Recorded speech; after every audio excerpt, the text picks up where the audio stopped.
Liga aí.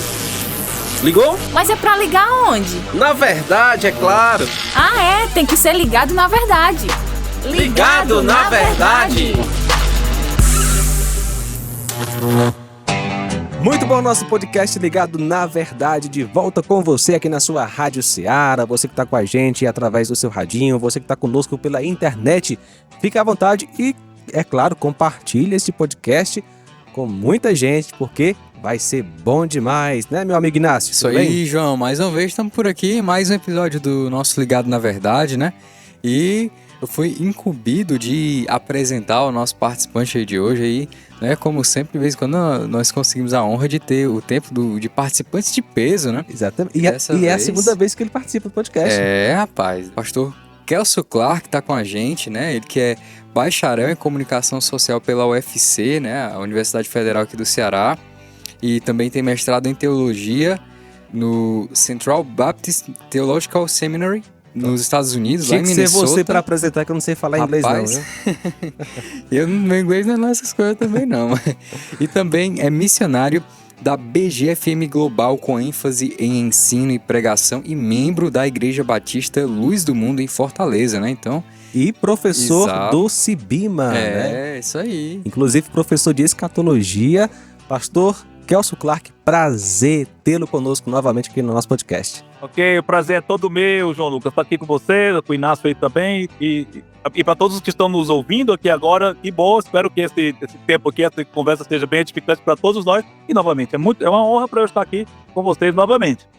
Ei, fica ligado na verdade. Muito bom, nosso podcast de hoje vai ser bem atribulado. Do bom sentido. Espero que não, né? Do bom sentido, é claro. É melhor que seja sobre... Isso, a tribulação. O assunto de hoje é a grande tribulação, é escatologia, que é um tema muito bom. E a pergunta, basicamente, que será respondida aqui no nosso podcast é a seguinte: por que é necessário acontecer a grande tribulação? A gente já sabe que Deus vai vencer no final, né? Ele vai colocar os salvos na cidade celestial, no novo céu e nova terra, e os ímpios serão lançados no lago de fogo. Ou seja, cada um vai para o seu lado. Porque antes do juízo final, antes da volta de Jesus, né, para estabelecer o reino, tem que ter um período de sofrimento aqui na terra, com pragas, anticristo, tem que ter um período de tribulação na terra. Pastor Kelso Clark, é com você, e aí? Ok. Bom, de antemão, esse é um assunto muito mencionado nas Escrituras, então já responde em parte a sua pergunta, por que é necessário? Porque Deus profetizou. Aí a gente vai chegar, por que será que ele quis? Mas antes de mais nada, está abundantemente revelado nas Escrituras, embora não tenhamos todos os detalhes, mas temos muitas informações de que vai haver na Terra um tempo sem igual na história em termos de sofrimento, inigualável, o maior sofrimento que já teve e aqui na Terra. Então, as Escrituras falam abundantemente, temos várias informações no Antigo Testamento, no Novo Testamento também, tá? Eu posso citar só uns poucos versículos aqui para a gente ver, mas, por exemplo, se a gente for lá para Isaías, isso já vai começar a responder a pergunta de por que é necessário, tá? Então vamos lá para uma parte aqui, Isaías 13, 9 a 11. Isaías 13, de 9 a 11, diz assim: eis que vem o dia do Senhor, dia cruel, com ira e ardente furor, para converter a terra em assolação e dela destruir os pecadores. Porque as estrelas e constelações dos céus não darão a sua luz, o sol, logo ao nascer, se escurecerá, e a lua não fará resplandecer a sua luz. Atenção agora, castigarei o mundo por causa da sua maldade, e os perversos por causa da sua iniquidade. Farei testar a arrogância dos atrevidos, e abaterei a soberba dos violentos. Então, esse é só um exemplo. Outro, Jeremias, esse é bem famoso, esse texto agora, Jeremias capítulo 30, versículos 6 e 7. Esse é um dos mais famosos quando fala da tribulação. Diz assim, olha, e aqui vai aparecer um outro propósito, tá? Diz assim: que grande é aquele dia, e não há outro semelhante. É tempo de angústia para Jacó. Jacó é Israel. Ele, porém, será livre dela. Aliás, eu vou voltar um pouquinho para o versículo 6. Diz assim, Jeremias 30, 6 e 7. Perguntai, pois, e vede se acaso um homem tem dores de parto. Por que vejo, pois, a cada homem com as mãos na cintura, como aqui está dando a luz? E por que se tornaram pálidos todos os rostos? Aí diz: que grande é aquele dia e não há outro semelhante, é tempo de angústia para Jacó. Ele, porém, será livre dela. Várias outras passagens. Daniel capítulo 12 também fala de um tempo de tribulação inigualável. O próprio Senhor Jesus Cristo também disse no seu famoso sermão do Monte das Oliveiras, o último sermão que ele dirigiu aqui aos discípulos da sua morte. Ele diz aqui um versículo bem conhecido, Mateus 24, 20 e 21. Orem para que a vossa fuga não se dê no inverno nem no sábado, porque nesse tempo haverá o quê? Grande tribulação, como desde o princípio do mundo até agora não tem havido e nem haverá jamais. Bom, se tem apenas uns poucos versículos, poderia citar vários mais, mas antes de mais nada, a Bíblia profetiza desse tempo. E dentro das referências que eu coloquei agora, foram só 3, poderia citar várias outras, nós já temos algumas respostas. Será que deu para perceber? Isaías ele fala de que o propósito é castigar o mundo todo por causa dos seus pecados. Mas Jeremias, ele já fala outro aspecto. É um tempo de aflição para Jacó, para Israel. Opa! Então, aqui a gente teve um propósito duplo da tribulação. Um castigo universal mundial, por causa dos pecados, evidentemente, cometidos desde o começo até hoje, até o dia da tribulação. E também há um propósito específico para Israel. No caso, trazê-los de volta a si, a Deus, né? Deus vai afligir os judeus para que os judeus se arrependam, se quebrantem finalmente como nação e se arrependam e creiam em Cristo, tá? Existem muitos judeus salvos hoje, mas a maioria não crê em Cristo. Então, mas vai ter um tempo em que, como Paulo diz em Romanos 11, 26, todo o Israel será salvo. Então a tribulação tem esses 2 propósitos aqui: um, castigar o mundo inteiro pelos pecados cometidos desde o começo; segundo, quebrantar a nação de Israel e finalmente levá-los ao ponto de crerem em Cristo. É interessante Ok? observar que muitas pessoas, né, quando vão ler Apocalipse, ficam com medo, veem pragas terríveis e tal, mas ali é Deus fazendo justiça. A gente vê tanta maldade no mundo, tanta idolatria, prostituição, blasfêmia contra o nome de Deus, o nome de Jesus tem sido escarnecido para as pessoas. Neste tempo, Deus fará justiça, né? Mostrará que Ele é Senhor do céu e da terra e que Ele deve ser temido. Exatamente. E ainda continuando a questão como você tinha perguntado, por que Deus não vem logo e destrói tudo e já começa? Eu vejo 2 pontos aqui. Primeiro, ele quer ter um reino na terra, como é que diz? Dirigido com um rei à frente, que é o próprio Senhor Jesus Cristo, que é Deus e homem ao mesmo tempo, ou seja, ele é um ser humano, ou seja, Deus vai ter um ser humano reinando aqui na terra, que também é Deus, né, divino como o próprio Pai, mas vai reinar. E sobre os seus súditos, sobre todo um povo que ele comprou com o seu próprio sangue. Então, eu entendo que Deus quer ser honrado na terra, o mesmo local onde ocorreu a queda de Adão e Eva e toda a humanidade, aqui mesmo, ele vai restaurar, como ele disse para Eva, lá do comecinho, aliás, para a serpente, né? O proto-evangelho, o primeiro evangelho, Gênesis 3,15, a serpente vai morder o calcanhar, ele vai pisar a cabeça da serpente, ou seja, vai ter uma restauração aqui mesmo. Então, eu entendo que ele vai preparar o mundo, a própria terra, para que haja um reino dele que vai ser justo. Tem que ser um reino justo, senão não seria um reino que ele fosse glorificado nisso.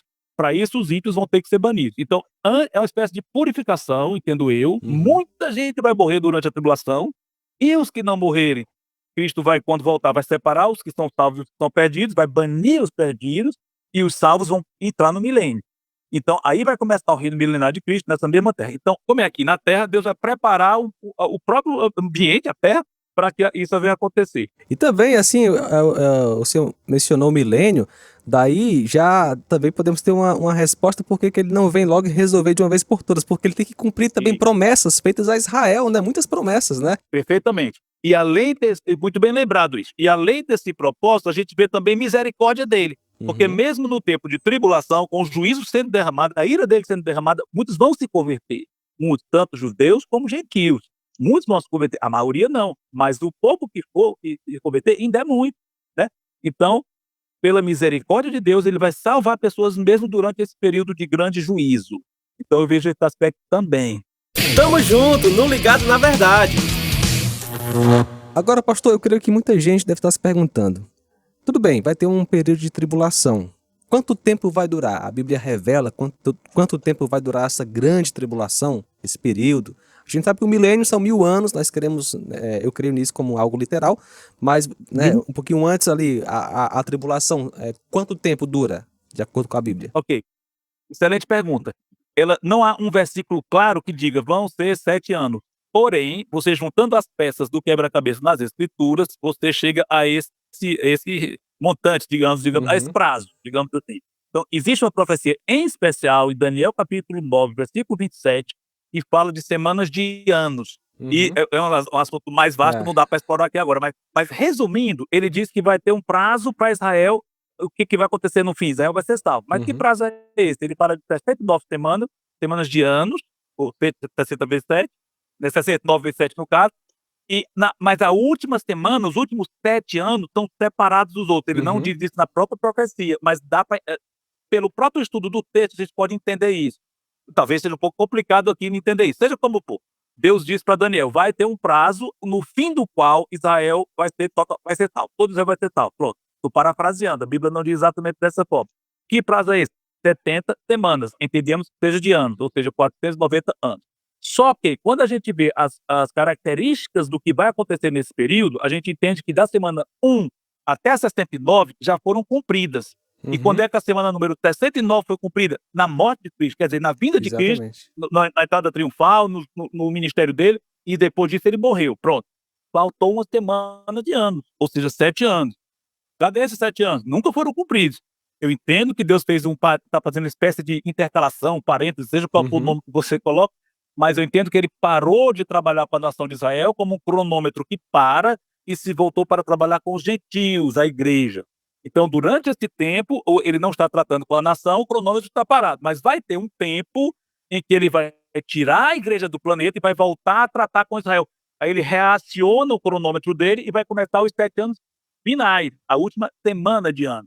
Daí o tempo, 7 anos, encaixa perfeitamente bem nessa profecia, a famosa profecia das 70 semanas. Muito bem, então fazendo aí um panorama, né, na escatologia, né, haverá 7 anos, né, aí eu particularmente creio no arrebatamento antes da tribulação, 7 anos de tribulação, Jesus volta, tem 1000 anos de paz na terra.